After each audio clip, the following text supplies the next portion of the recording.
Pisces, kumusta po kayong lahat? So ayan Pisces, maraming salamat sa walang sawang pagsubaybay sa ating pong mga reading.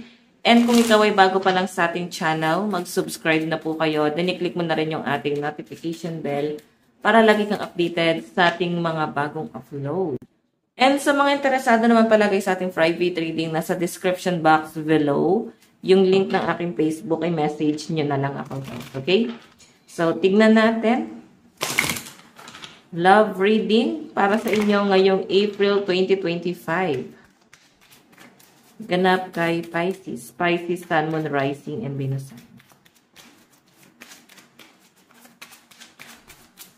Pisces.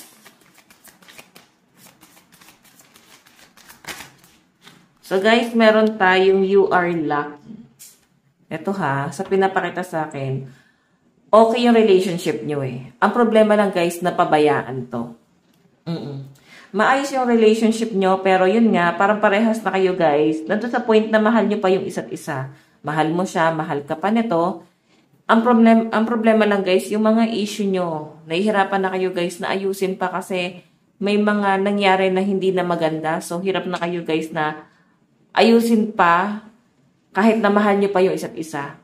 Parang hindi na mawala sa isip nyo yung kung ano man yung mga nangyari sa inyo sa past. Okay? May nakikita rin ako dito guys. Posible, no? Na parang, ayan, pasensya na sa sakyan. Parang nagkaroon ka na rin ng insecurity. Like, tinatanong mo yung worth mo na, okay pa ba? Tanggap niya ba ako? Kaya niya ba akong i-appreciate? Ganun yung nakikita ko sa'yo eh. Kasi pwedeng mas nafe-feel mo na mas ina-appreciate niya pa yung ibang tao. Mas pinapahalagahan niya pa yung ibang tao. Okay? So, sinasabi lang dyan, guys, na okay pa sana to eh. Yun nga lang, guys, masyado na siya, guys, komplikado. Sa totoo lang. Pisces. Okay? Masyado ng conflict yung relationship nyo. Ang dami nang nangyari. Ang dami ng mali na nangyayari. Okay, tingnan pa natin Pisces, Sun, Moon, Rising, and Venus sign.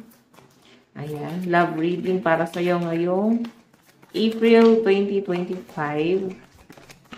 Meron tayong turn your tongue 7 times in your mouth before speaking.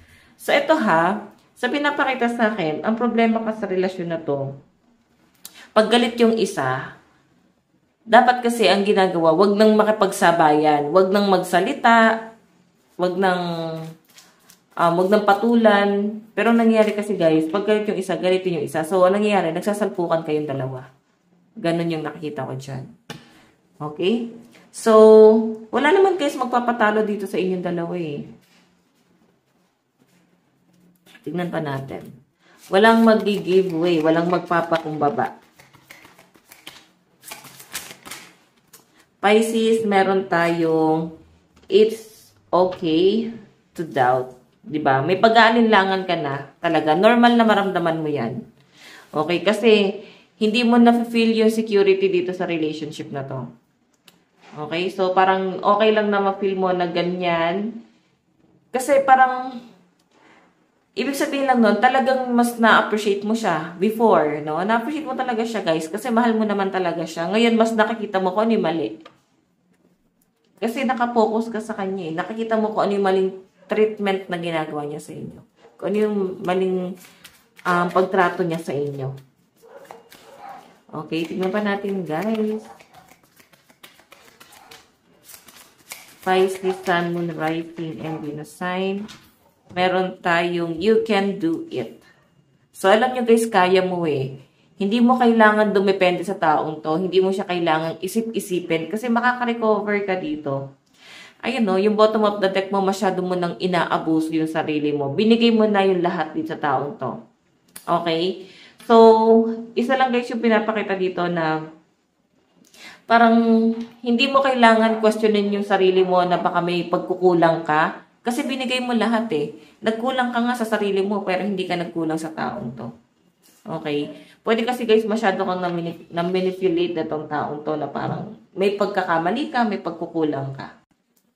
So, wag mo ipakita na mahina ka. Wag mo ipakita na parang, alam mo yung parang habol na habol ka sa taong to. Kasi masyado kang aabusuhin lalo nito. Okay, pag ganyan yung pinaramdam mo sa kanya. So, titingnan pa natin.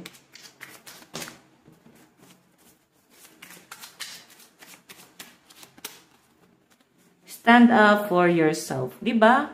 Pinagtatanggol mo lang yung sarili mo eh. Napapansin mo kasi masyado ka ng pinagkakaisahan. Yung tipong pinaglalaban mo lang naman tong taong to, tapos pati pala siya nagiging kalaban mo na. So, tanungin mo sarili mo, lovers pa ba yung tingin mo sa kanya? Or lovers pa ba talaga kayo? Baka kalaban mo na tong taong to. Okay, tignan pa natin. Additional message para sa inyo.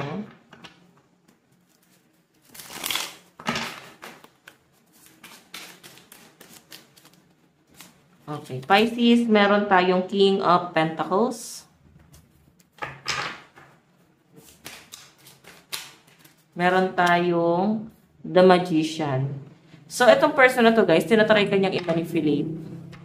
Tinatry kanyang kontrolin. Yun yung pinapakita sa akin. Kaya medyo may pagka-leader siya dito or mataas ang pride niya. Kasi gusto niyang makontrol yung sitwasyon.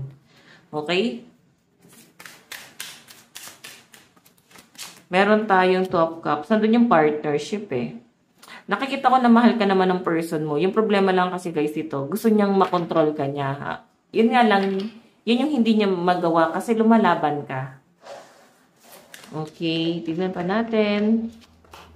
Meron tayong, hindi ko siya nakikita na parang makakabuo kayo ng masayang pamilya eh. Kung hindi nyo guys, ngayon pa lang no, kung hindi nyo isi-settle itong relationship na to, kailangan nyo munang ayusin ang isa't isa.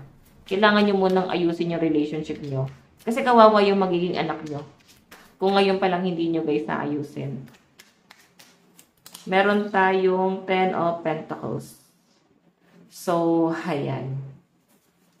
So, pinapakita sa akin dito guys, itong Ten of Pentacles kasi, ito lang din yung gusto mo. Magkaroon kayo ng pamilya. Pero, feeling ko kasi guys, siya yung nasusunod eh.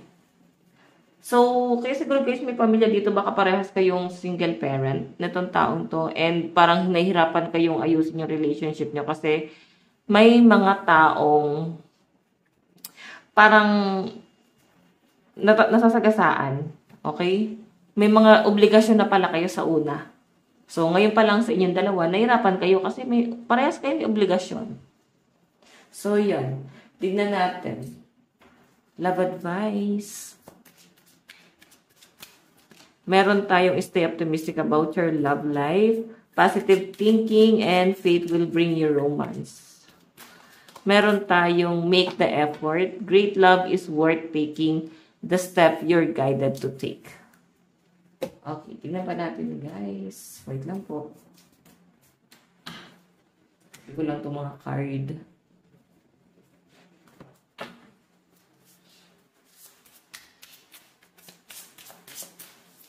Okay, love advice. Meron tayong chivalry. So, ito ha, may nakikita akong parang new person na paparating sa inyo. Baka kasi guys, itong relationship nyo na nababasa natin is baka pa-end na talaga siya.